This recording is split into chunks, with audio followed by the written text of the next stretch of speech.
Day 7 of the sourdough starter tutorial.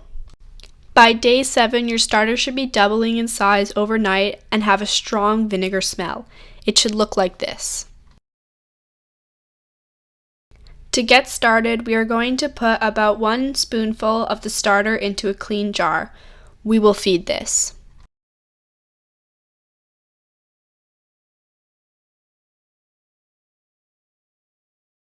Turn on your scale and tare it.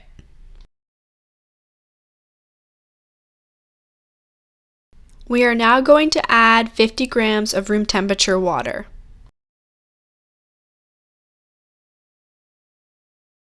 Mix to combine.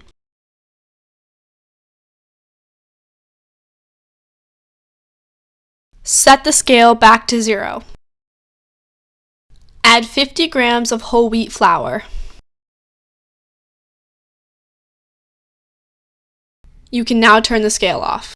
Mix all the ingredients together until fully incorporated. It should look like this. Place a rubber band around the jar where the sourdough top is.